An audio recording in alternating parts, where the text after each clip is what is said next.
สบายดีท่านผู้ชม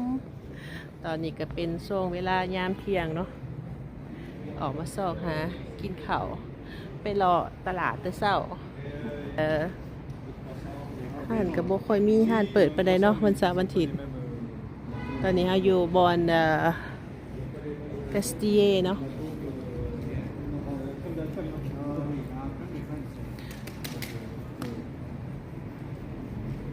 มาเห็นมีห้านตัวนี้เนาะ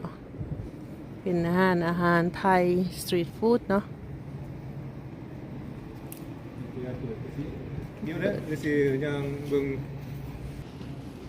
ตอนนี้ก็มาฮอดห้านแล้วเนาะเดี๋ยวขึ้นไปสั่งอาหารอยู่ทางเทิงเดี๋ยวเรามาเบิ่งเมนูนำกันเนาะว่าเพิ่นขายหยังแหน่เนาะเพิ่นมีเป็นเมนูเส้นเขาลาดหนาเนาะเราจะสั่งตัวนี้ผัดไทยเนาะแต่มียอเป็น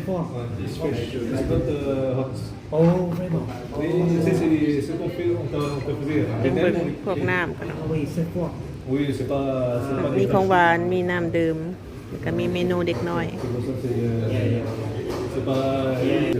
โอเคเขาสั่งตัวนี้เนาะผัดไทยกุ้ง13 €50ตัวใด12.90อันนี้ซอสข้าวเจ้าซอสอิตาลีอันนี้ฮัตโตบังกอกมีซอสต่างหากซอสสุกเปซาเดซอสหวานเค็มแต่ตัวนั้นดิตัวสุดท้ายนะนี่บ่กันบ่มีหยังนี่มันตัวใส่แต่ผักตัวตัวใดแซ่บตัวนี้เป็นซอสอิตาลีซอสข้าวเจ้านี่แล้วตัวนี้ดินี่ซอสก็จะเฮ็ดซอสหวานเค็มก็บ่จักตัวนี้ตัวนี้ว่าตัวนี้อาหารเฮาก็ถูกเสิร์ฟแล้วเนาะของเฮาเป็นผัดไทยกุ้งแล้วก็มีของหมูเฮาก็เป็นqu'est-ce que c'est C'est บก c'est le poulet. เป็นแบบข้าวผัดเนาะ poulet. ข้าวผัดไก่ Yeah. ก็ Okay. Cucumber. ผัดไทยคือกันเนาะ3อย่าง ส่วนลูกสาวมันนอน โอเคนะเดี๋ยวถ่าเอาสอบบวงก่อนแล้วก็เก็บกินเลยเนี่ย Non, merci, Julie. Yeah. Je pense que tu vas pas les baguettes toi. Non, non. Tu veux faire les fourchettes. Oui, oui. C'est bon. C'est mieux. Yeah. C'est plus facile pour เด็ก moi. สิเพิ่นบ่มีหมักเพชรผงเนาะ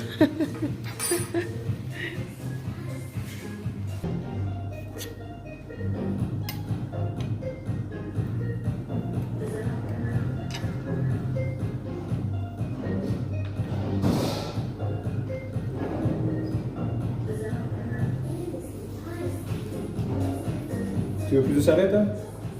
Oui. Ça va encore? Ah, non, non, non. C'est bon? Yeah, c'est bon. Non, non.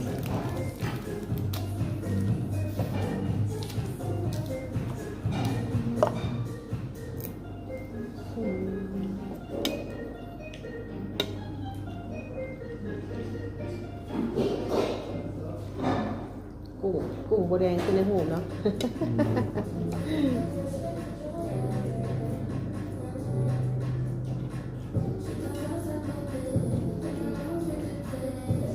Cây của nhà yêu.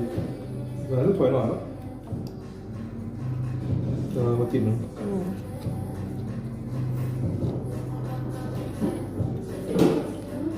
ใส่ซอส100 ป่นเจ้าใส่ซอส100 ป่น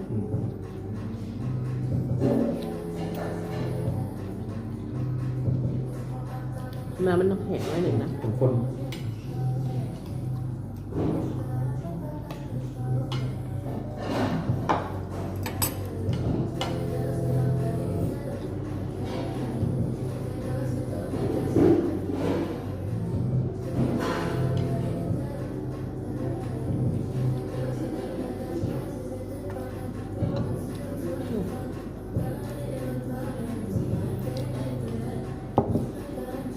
ซอสมันอยากหลายโหดเนาะ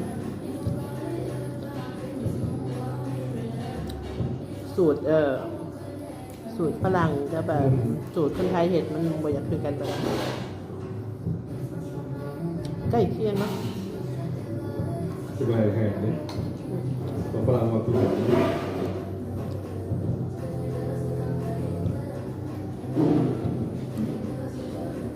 Je sais pas si tu dois mélanger Ah oui. le mix. Oh, oui. Je sais pas si. Bien. โอเค หลังจากกินข้าวแล้วเฮาก็เขามายางเลาะในเมืองเนาะฮะซื้อหยัง Sandwich, hein. Allez, là.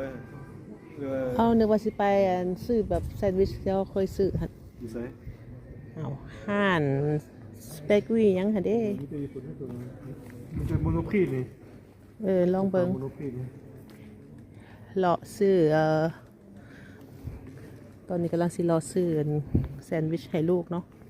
เขากินข้าวแล้วแต่ว่าลูกยังบ่ได้กินน้อยหนึงเนาะ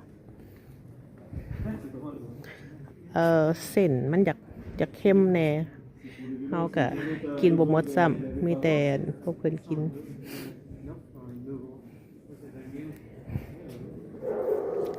ย่างเลาะเขตในเมืองเนาะอากาศก็เริ่มครึ้มมาอีกละเย็นคือว่าสิย่างอาบแดดน้อยหนึ่งเนาะ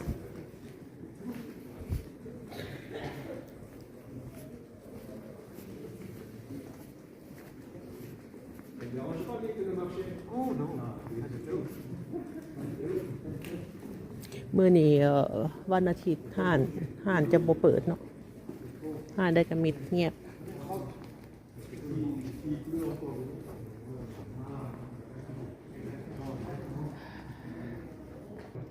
โอเคเอามาฮอดห้าน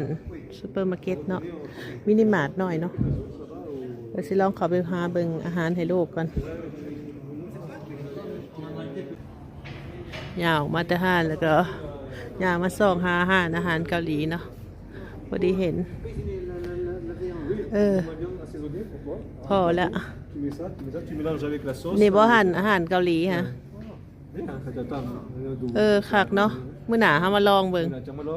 มื้อนี้ก็จะปิดเนาะนี่เด้ Oui, il faut qu'on essaye. Il faut qu'un jour, Mais non, pas déjà. si Marie vient, Oui, comme Marie arrive la prochaine fois. ouais, on peut essayer de. โอ้ยเห็นแล้วห่านซีนตาอัดเด้อมื้อหน้ามาลองเบิ่ง It's different. Oh oui. C'est juste Oh, pour le. c'est ça, pour l'expérience. Yeah. Ouais, là, truc, ห่านพิซซ่าค่ะ de bœuf. C'est ici, quoi. C'est plus mal, hein. Alors, je sais pas là.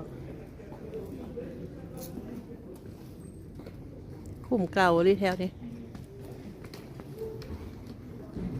Ouais, on marche. ฝนก็สิตกอีกแล้ว On a pas qui va tout. หยิบมาอีกละ